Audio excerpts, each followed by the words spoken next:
L'actualité dans l'hémicycle, c'est l'examen en séance publique du projet de loi portant création du contrat de génération. Mais tout de suite, retour sur les événements de la semaine au Sénat. Mardi 5 février, les sénateurs ont adopté en séance publique la proposition de loi portant réforme de la biologie médicale. Déposé par Jacky Lemaine, ce texte était très attendu par les 10 500 biologistes français. Il permet d'encadrer et d'harmoniser les pratiques dans les laboratoires d'analyse médicale, tout en renforçant le statut médical de la profession. À partir du 5 février, le Sénat examinait en séance publique le projet de loi portant création du contrat de génération. Ce projet de loi a pour objectif l'insertion durable des jeunes et le maintien en emploi des seniors. Le texte a été adopté le 6 février par 193 voix contre 133.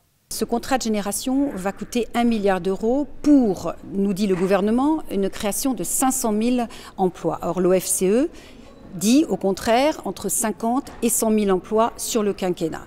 Nous pensons que c'est une mesure extrêmement coûteuse qui aura peu d'effet et nous pensons véritablement que la priorité serait de développer l'apprentissage, l'alternance et la formation professionnelle. Le contrat de génération, c'est le résultat d'un accord national interprofessionnel entre les partenaires sociaux qui a été signé d'ailleurs cet accord à l'unanimité des partenaires sociaux. Nous avons souhaité 3 éléments. Nous avons souhaité d'abord l'encadrer au niveau du temps plein, du CDI temps plein, c'est la règle pour le jeune.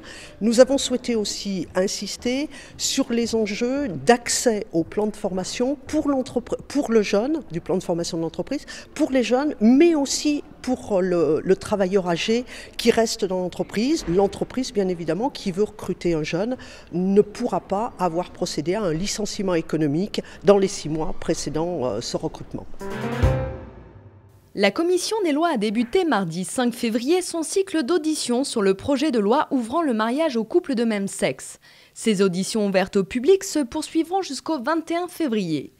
Cette semaine ont été entendues les personnalités qualifiées dans les domaines de la sociologie, de l'anthropologie et de la psychiatrie, et les représentants des associations familiales, des associations de défense des droits des personnes homosexuelles et des familles homoparentales, et des associations de défense des droits des enfants. Jeudi 7 février, le groupe de travail sur la présence médicale sur l'ensemble du territoire a présenté à la presse son rapport « Déserts médicaux, agir vraiment ». On a initié ce groupe de travail l'année dernière, en fait, juste après la mise en place de la commission de l'aménagement et du développement durable, l'aménagement du territoire, parce que ça nous s'est apparu comme étant une question qui était très forte et très présente dans l'esprit des maires, des élus, du monde rural, mais aussi du monde périurbain. Aujourd'hui, on observe une situation qui est extrêmement préoccupante puisque l'on a des inégalités criantes sur les territoires en termes d'accès aux soins. Certaines enquêtes ont montré, par exemple, que l'on pouvait attendre jusqu'à 18 mois pour avoir un rendez-vous avec un spécialiste. Donc il y a vraiment une situation qui exige de mettre en place des actions fortes. Le premier point est surtout lié aux études des étudiants en médecine. C'est-à-dire qu'on constate que dans le cursus universitaire qui est le leur, ils n'abordent absolument pas la question d'abord de la connaissance de ce qu'est l'exercice de la médecine libérale, de la médecine générale, de la médecine en cabinet privé, ce qu'on appelle les médecins de ville.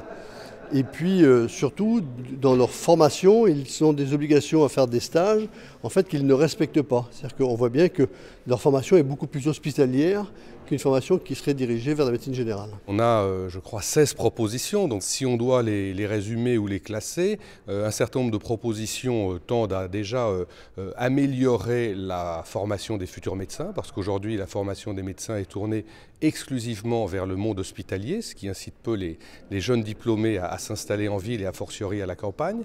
On a également tout un volet de propositions pour que l'on prenne mieux en compte l'installation et l'exercice de la médecine à l'échelle d'un territoire. Des propositions également pour faire un audit des dispositifs qui existent, qui sont aujourd'hui très coûteux et peu efficaces. Et puis dernier volet, qui est certainement celui qui sera le plus controversé et celui dont on parlera le plus, c'est la volonté d'aller plus loin en matière de régulation, c'est-à-dire très concrètement d'étendre aux médecins des dispositifs qui existent déjà pour les autres professionnels de santé et qui consistent à réguler l'installation des médecins. Lundi 11 février, examen du projet de loi portant diverses dispositions en matière d'infrastructures et de services de transport. Du mardi 12 au jeudi 14 février, audition par la Commission des lois dans le cadre du projet de loi ouvrant le mariage aux couples de personnes de même sexe.